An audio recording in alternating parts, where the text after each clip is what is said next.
funcionarios, como lo ha solicitado el honorable representante ponente, doctor Miguel Ángel Pinto. Si lo quiere, señor presidente, por unanimidad de los asistentes. Muy bien.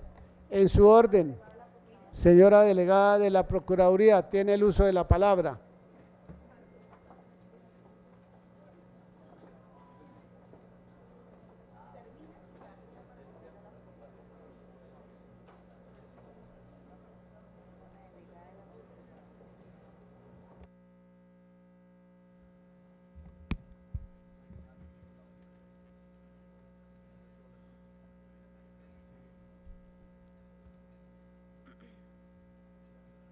Muy buenos días.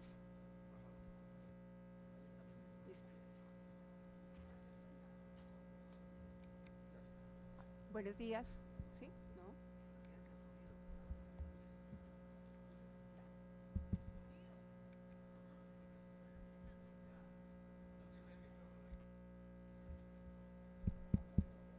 Buenos días. Muy buenos días.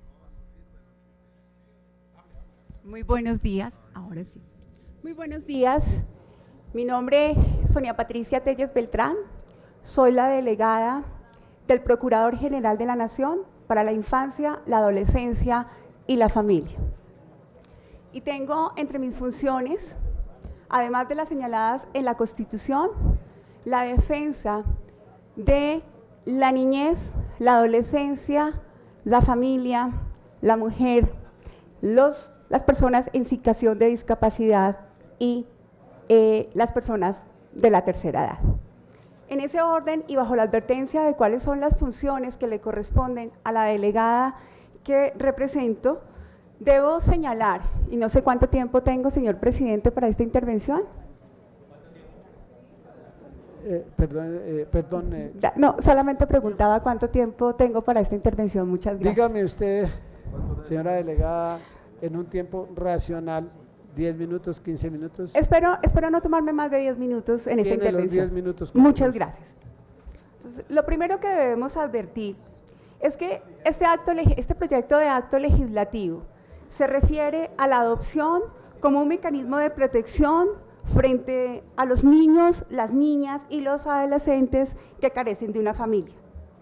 Adopción que, como muy bien se ha advertido en la misma exposición de motivos y en las distintas intervenciones que se han realizado en este recinto, no es un derecho.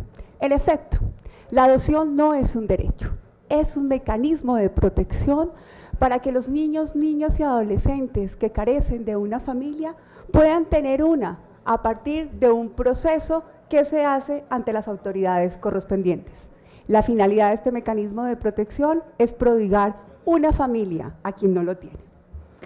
Sin embargo, si se revisa con atención el texto del acto legislativo, nos está señalando, y la discusión aquí no es frente al mecanismo de protección de la adopción, sino que en el fondo y en criterio de esta delegada, lo que nos están planteando, lo que nos están señalando es si el concepto realmente de familia que hay en el fondo de esto. ¿Y cómo lo puedo establecer?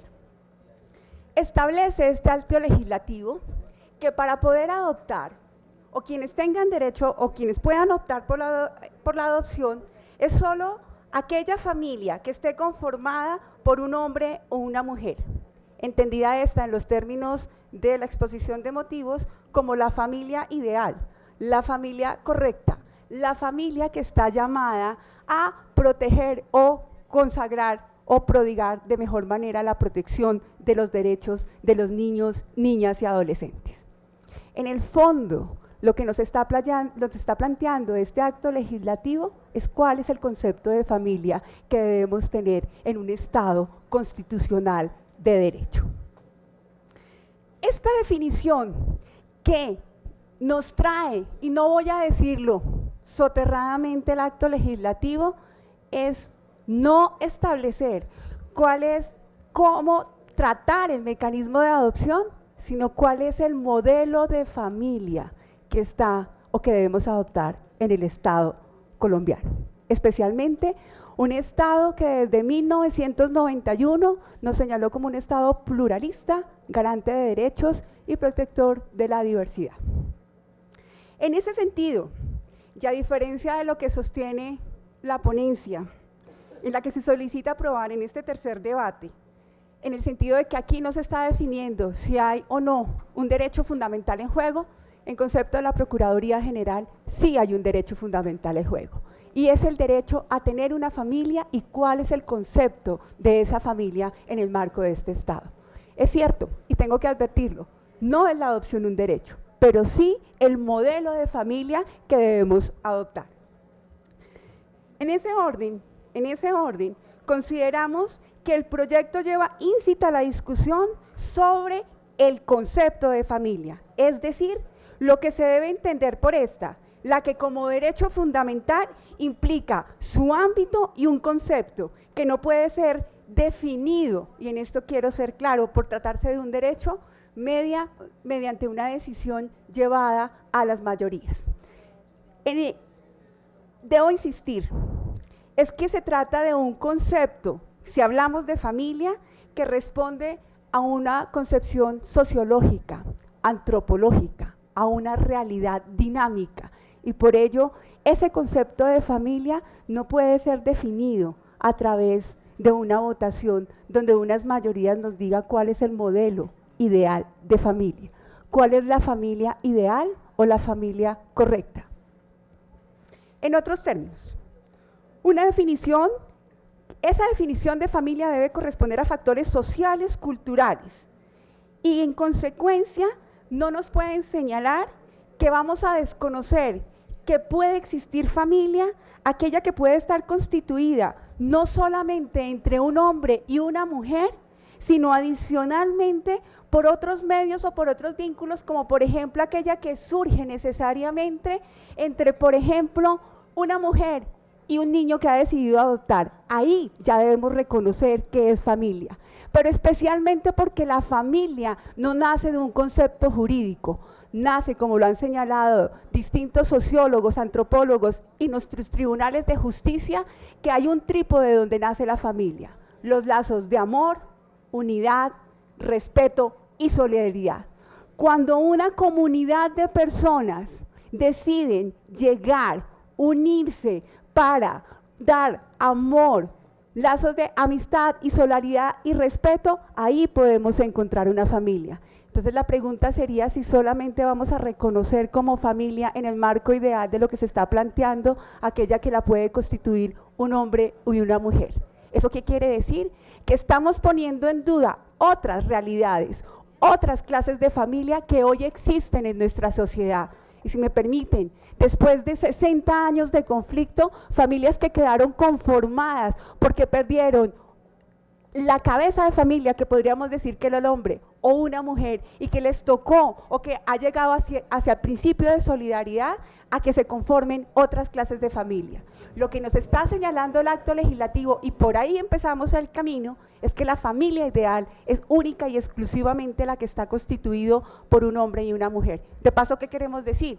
Que en consecuencia, como la familia ideal no es la que puede ser la de un hombre que decide adoptar, una mujer que decida adoptar, o una pareja que pueda decidir adoptar, independientemente de su vínculo o de su opción sexual, estamos generando criterios sospechosos para decidir cuándo se puede adoptar. Ya, y no me voy a referir específicamente, pese a que sea quien lo ha dicho, la Corte Constitucional, ¿qué es una familia? Pero quiero decir que todos los tribunales de justicia, y por eso no lo traigo a propósito, no señalo a la Corte Constitucional, traigo al Consejo de Estado, que desde el año 2011 señaló que realmente lo que constituye una familia son las manifestaciones de solidaridad, fraternidad, apoyo y cariño y amor. Sección tercera, una sentencia del 11 de julio de 2013.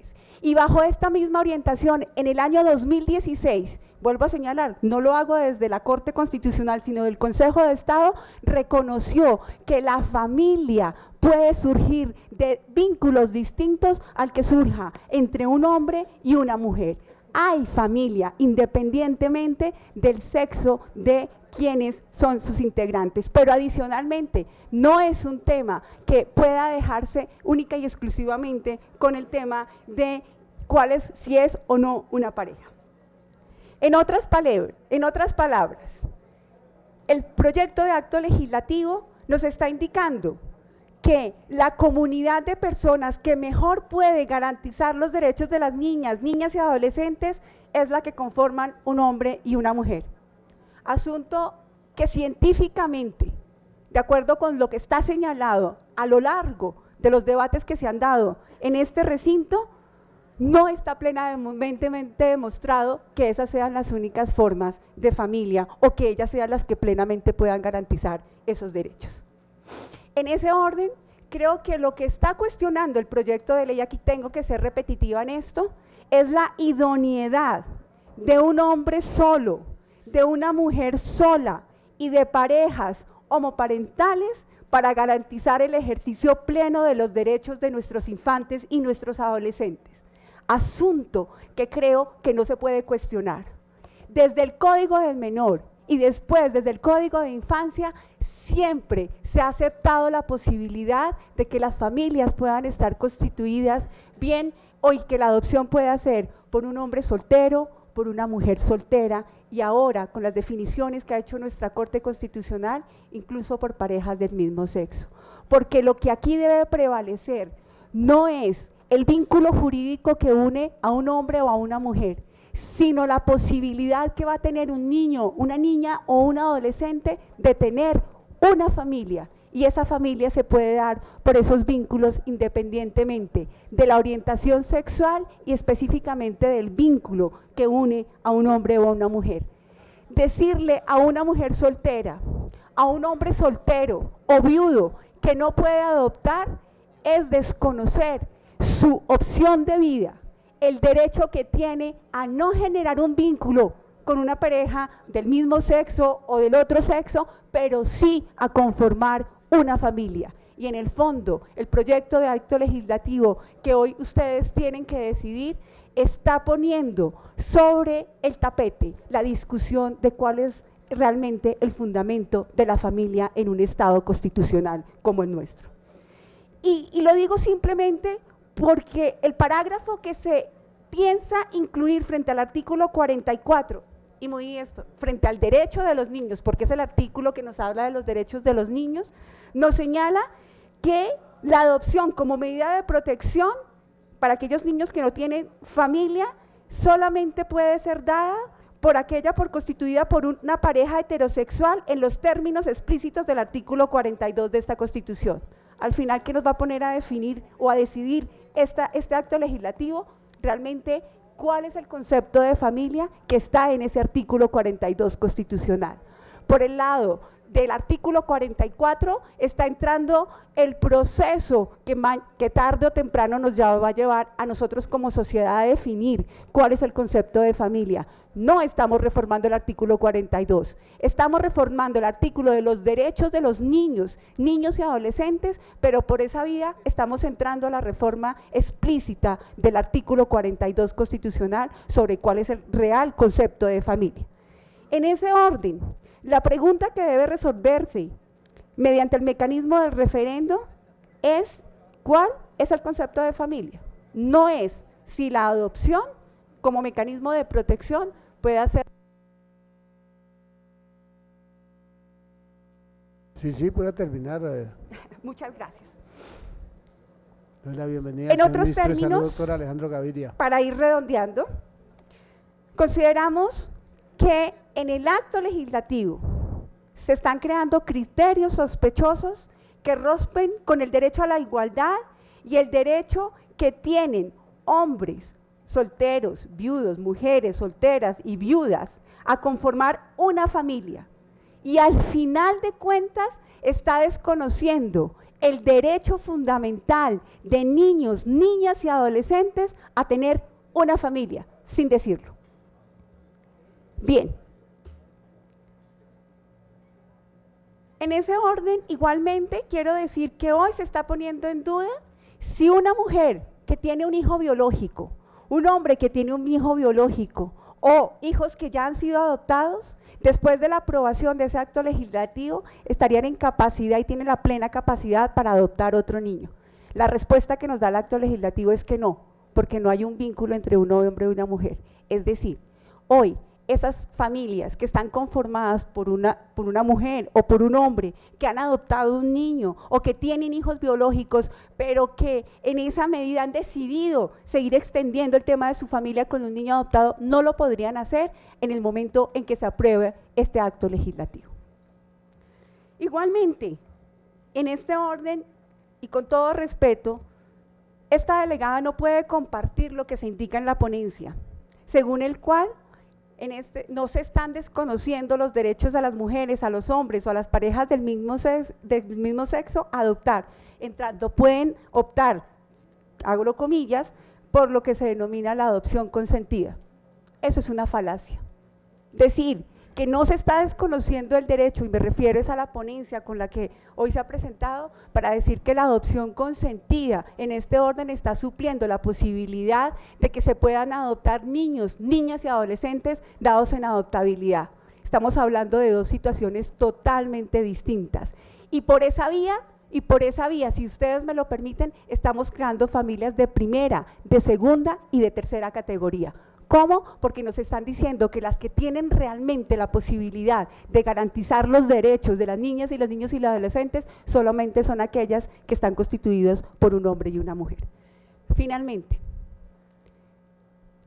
y con todo respeto nuevamente, la ponencia señala que estas discusiones constitucionales, que si están en juego los derechos del hombre, la mujer, de las parejas del mismo sexo, que si en últimas podemos hablar de una desprotección de los niños y adolescentes, es una cuestión que tiene que decidir la Corte Constitucional, porque al final es paso previo que debe darse, ¿no?, para poder determinar si puede o no señalarse. Con todo respeto, debo decir que en un Estado constitucional de derecho, todos los órganos del Estado están obligados a defender los principios y la supremacía de la Constitución. ¿Y qué más? Que sea el Congreso de la República y no la Corte la Constitucional la que tenga que definir realmente cuáles son esos derechos de las niñas, los niños y los adolescentes. La Corte Constitucional en estos casos debería entrar en una instancia complementaria y final, no pensar que el debate que hoy se está dando aquí de cara a la ciudadanía pueda llevarse para que solamente esas 9 personas que integran la Corte Constitucional sean las que los tienen que decidir. Ellos ya han hecho mucho en el avance de la Constitución, pero hoy nos dan la posibilidad como de que sean ustedes los que tomen una decisión, y no es exclusivamente de la Corte Constitucional la adopción de esas decisiones. Este es el recinto que por excelencia debe ser utilizado para señalar qué es la Constitución y especialmente para defender los derechos que en ellas están correspondidos. Muchas gracias, presidente, y no quiero alargarme más en esta intervención. Gracias a usted. No, a usted muchísimas gracias, y le ruego el favor que para la historia legislativa, como sabe usted, y de estas discusiones, pueda dejarnos el documento en la Secretaría. El siguiente interviniente, el señor delegado, la señora delegada del señor defensor del pueblo, la doctora Paula Robledo Silva. Tiene el uso de la palabra.